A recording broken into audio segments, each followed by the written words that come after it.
Hi friends, আবার এসে গেছি তোমাদের সঙ্গে একটা রেসিপি শেয়ার করার জন্য। আজ তোমাদের সঙ্গে শেয়ার করবো বাঁধাকপির ডালনা।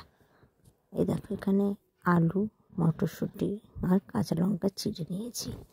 তো চলো, এটা আমি তেলের মধ্যে দিয়ে দেবো। তেলের মধ্যে দেখো, আলু, মটরশুঁটি, কাঁচা লঙ্কা সব দিয়ে দিয়েছি।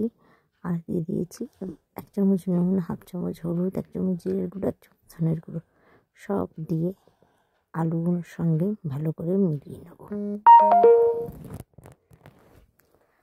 তো দেখো, ভালো করে মিলিয়ে নিচ্ছি।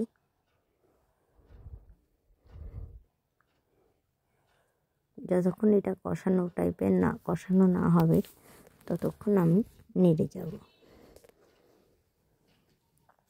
তো দেখো, অল্প পরিমাণে জল দিয়ে দিলাম আর দিয়ে দিয়েছি পেঁয়াজ বাটা, আদা বাটা আর রসুন বাটা। সব একসঙ্গে দিয়ে আমি এটাকে কষাতে বসালাম। চলো, কষানো হওয়া পর্যন্ত অপেক্ষা করি। তো কষানোর মধ্যেই আলুটা আমার প্রায় সিদ্ধ হয়ে যাবে। আর এদিকে আমি বাঁধাকপিটা সিদ্ধ করে রেখেছি, সরু সরু করে কেটে সিদ্ধ করে রেখেছি। চলো, সিদ্ধ করে রাখা বাঁধাকপিটাও তোমাদের দেখিয়ে দিই।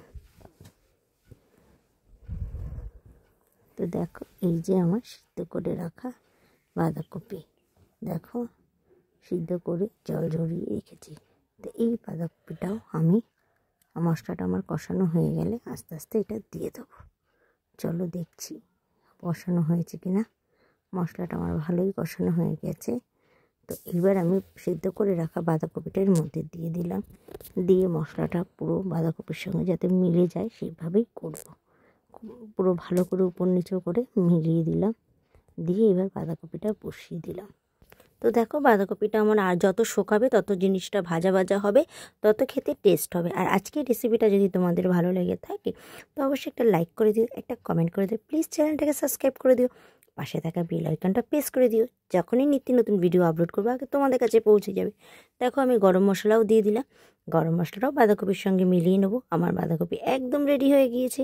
চলো, ভালো লাগলে কমেন্টে জানিও। আজকের জন্য টাটা।